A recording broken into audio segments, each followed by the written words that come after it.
একটি উড়োজাহাজ কত স্বপ্ন, আশা আর আনন্দ নিয়ে ঢাকা থেকে উড়েছিল কাঠমান্ডুর পথে, কিন্তু মাটিতে নামার আগেই ভেঙে চুরমার হয়ে গেল অগণিত স্বপ্ন। আজ থেকে ঠিক কয়েক বছর আগে এক ভয়াবহ মুহূর্ত পুরো বাংলাদেশ ও নেপালকে কাঁপিয়ে দিয়েছিল। সময়টি ছিল 12 মার্চ 2018। কাঠমান্ডু ত্রিভুবন আন্তর্জাতিক বিমানবন্দরের অবতরণের সময় বিধ্বস্ত হয় ইউএস বাংলা এয়ারলাইন্সের একটি যাত্রীবাহী উড়োজাহাজ। ঢাকা থেকে কাঠমান্ডু যাচ্ছিল এই ফ্লাইটটি।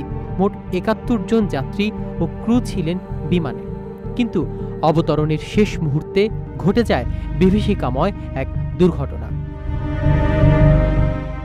পাইলটের সঙ্গে কন্ট্রোল টাওয়ারের ভুল যোগাযোগ এবং রানওয়ে অ্যালাইনমেন্টের জটিলতায় বিমানটি ছিটকে পড়ে যায় রানওয়ের বাইরের একটি ফুটবল মাঠে। মাত্র কয়েক সেকেন্ডের মধ্যে উড়োজাহাজটি আগুনে পুড়ে যায়। সেদিন প্রাণ হারান কমপক্ষে 50 জন যাত্রী। বেঁচে থাকা কয়েকজন গুরুতর দগ্ধ অবস্থায় হাসপাতালে ভর্তি হন।